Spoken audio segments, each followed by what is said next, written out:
गांव का नाम भी मियापुर रख दिया। आप सोचो, एक भी मियां नहीं, लेकिन नाम मियापुर। अब ये मियापुर नहीं रहेगा।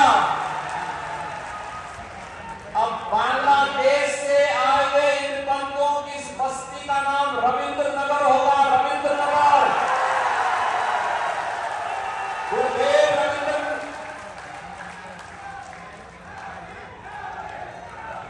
बहनों और भाइयों,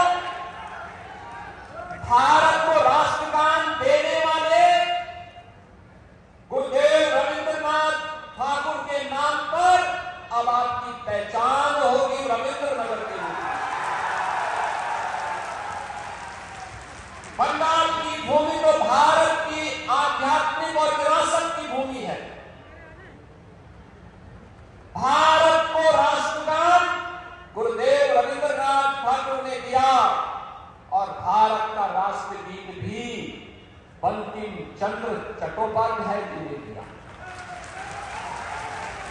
यह वर्ष राष्ट्रगीत वंदे मातरम के 150 वर्ष पूर्ण होने का वर्ष है। और इस वर्ष में आपको अपने जिस जमीन पर आप आज से दशकों पहले आकर के बस रहे थे, लेकिन मालिकाना अधिकार नहीं मिला था, आज मालिकाना अधिकार उस भूमि का आपको प्राप्त हुआ है। इस अवसर पर मैं आप सबको हृदय से बधाई देता हूं, अपनी शुभकामनाएं देता हूं और दशकों पूर्व जो वायदा आपके साथ अधूरे वायदे आपके थे, आज मोदी जी की ओर से उसको पूरा करने के लिए मैं आपके बीच आया हूं। आज उसी वायदे को, और ये वायदा ही नहीं है, ये न्याय, सम्मान और उस मानवीय पक्ष को लेकर के भी हम लोग आए हैं जो प्रधानमंत्री मोदी जी के सबके साथ और सबके विकास के उद्घोष में गूंजता है।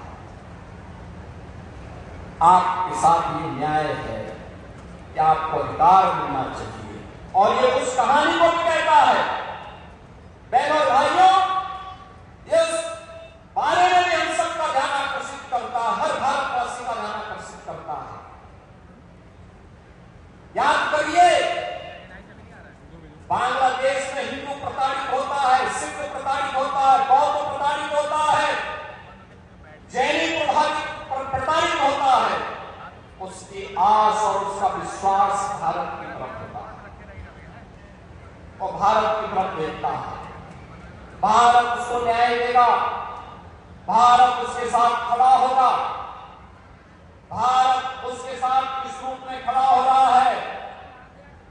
आज इस रूप में आप देख सकते हैं, जब आपको भारत की धरती पर, यद्यपि आपके पूर्वज बांग्लादेश में रह रहे थे, लेकिन आपको मालिकाना अधिकार प्रधानमंत्री मोदी जी के कारण आज भारत में मिल रहा है। उत्तर प्रदेश की धरती में, लखीमपुर में उपलब्ध हो रहा है।